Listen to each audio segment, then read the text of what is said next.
आपका स्वागत है यूरेका पे। दोस्तों, आज हम एनसीईआरटी सीरीज में क्लास 12th के पॉलिटिकल साइंस की जो पुस्तक है, इसके चैप्टर 8 के लास्ट वीडियो को देखेंगे, जिसमें हम देखेंगे कि 1980 और 90 के दशक में किस प्रकार से भारत में सांप्रदायिकता, धर्मनिरपेक्ष और लोकतंत्र की जो बातें थी वो उभर करके आई। और इस समय हम जो भारतीय राजनीति में जो हिंदुत्व का मुद्दा जो प्रमुखता से सामने आई, इन चीज़ों के बारे में देखेंगे। और साथ ही साथ हम देखेंगे कि किस प्रकार से भारतीय जनता पार्टी का गठन होता है और बाद में भारतीय जनता पार्टी के द्वारा हिंदुत्व के मुद्दों को अपनी राजनीतिक केंद्र बिंदु बना करके आगे की राजनीति की जाती है। और साहबानों का जो मुद्दा था और साथ ही साथ जो अयोध्या में राम मंदिर बनाने को लेकर के जो विवाद था, इन चीज़ों को भी हम देखेंगे। आइए तो इस वीडियो के नोट्स के माध्यम से हम इन दोनों ही मुद्दों को कवर करेंगे और ये वीडियो आपके सभी एग्ज़ाम के लिए बहुत ही महत्वपूर्ण होने वाला है। तो नोट्स के माध्यम से हम देखते हैं इसको। और 1990 के दशक में भारतीय राजनीति में दूरगामी परिवर्तन आया और धार्मिक पहचान पर आधारित राजनीति का उदय रहा, जिसमें धर्मनिरपेक्षता और लोकतंत्र के बारे में बहस को एक नई दिशा मिली। और इसी समय भारतीय जनता पार्टी का भी गठन होता है। जैसे हम सब जानते हैं कि 1977 में जनता पार्टी की सरकार बनी थी और जनता पार्टी की कई घटक दल थे, और इसमें से एक घटक दल जनसंघ भी था, जो 1977 में जनता पार्टी में विलय कर लिया था। परंतु 1980 में जनता पार्टी का विघटन हो गया और इसके बाद जो जनसंघ समर्थक थे, इन सब ने मिल कर के 1980 में भारतीय जनता पार्टी का गठन किया था, जिसे आज के डेट में आप बीजेपी के नाम से जानते हैं, शॉर्ट में भारतीय जनता पार्टी। भारत बीजेपी द्वारा अपनाया गया जो दो विचारात्मक पहल था उस समय पे, जो दो विचारधारा को प्रमुखता दिया गया बीजेपी के द्वारा, वो चीज़ें थी गांधीवादी समाजवाद और सांस्कृतिक राष्ट्रवाद को प्रमुखता दी गई थी।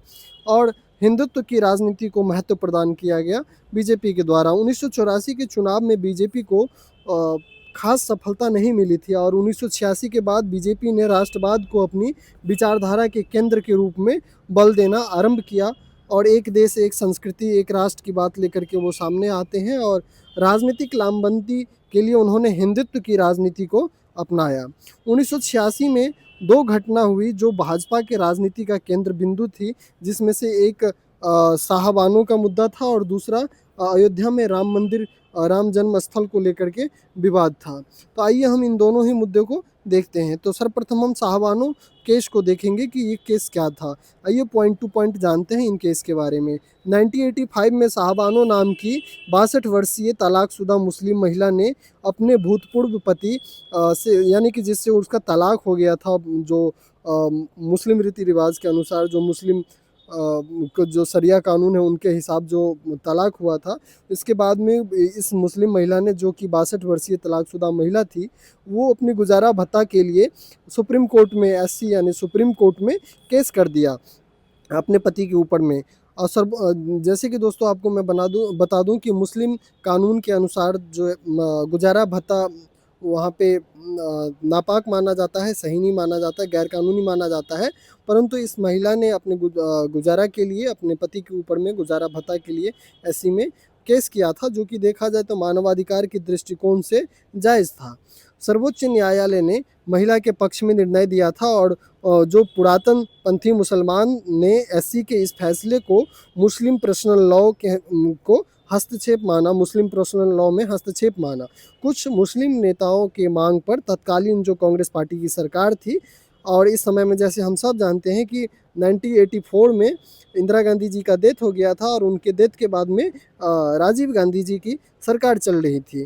तो यहाँ पे कुछ मुस्लिम महिलाओं के मांग पर जो तत्कालीन कांग्रेस पार्टी की सरकार थी, इन्होंने मुस्लिम महिला अधिनियम 1986 एक्ट जो है संसद में पास किया।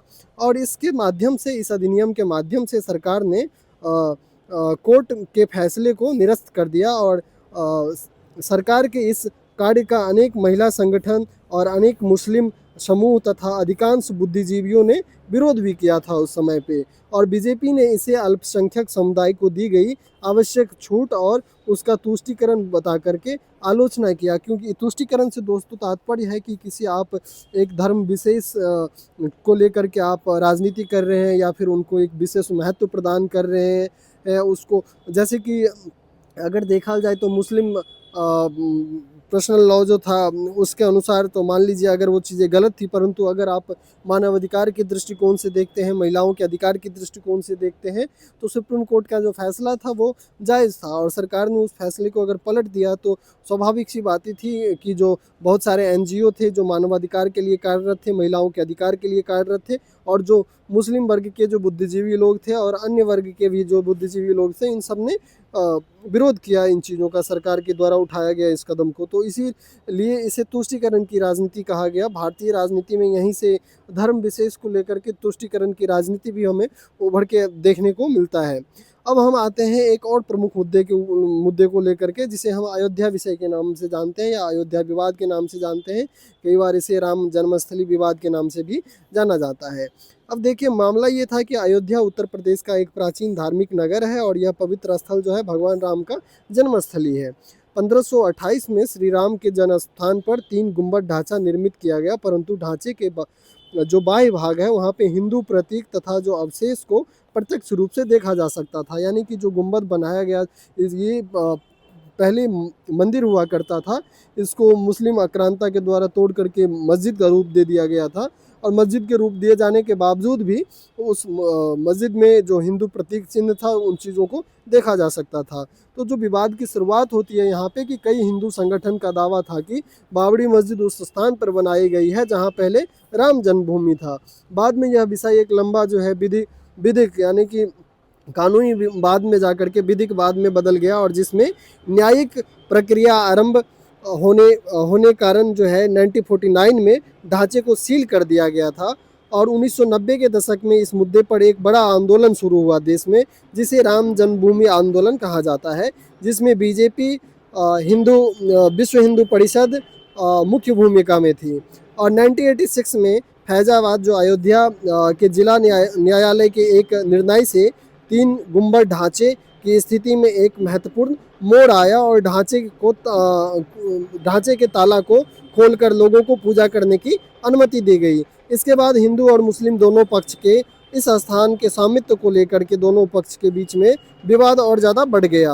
अब अगर हम देखें बाबरी मस्जिद का विध्वंस, तो 6 दिसंबर 1992 को बड़ी संख्या में कार सेवक अयोध्या में इकट्ठा हुए और बाबरी मस्जिद को गिरा दिया। इस घटना के बाद पूरे देश में सांप्रदायिक दंगे और तनाव फैल गया और यह घटना भारतीय राजनीति और समाज के लिए एक महत्वपूर्ण और संवेदनशील मोड़ साबित हुआ। न्यायिक प्रक्रिया को अगर देखें इस मुद्दे पे, तो इस विवाद को लेकर के मामला लंबे समय तक अदालत में चला और सर्वोच्च न्यायालय की जो फैसला आता है 9 नवंबर 1919 को एससी की संवैधानिक पीठ के 5-0 के निर्णय के फलस्वरूप अयोध्या विवाद का समाधान हो गया। इस निर्णय ने श्री राम जन्मभूमि तीर्थ क्षेत्र ट्रस्ट को विवादित स्थल पर राम मंदिर निर्माण के लिए जगह आवंटित कर दिया और संबंधित सरकार को सुन्नी सेंट्रल वक्फ बोर्ड को एक मस्जिद निर्माण के लिए उपयुक्त भूमि आवंटन करने का आदेश दिया।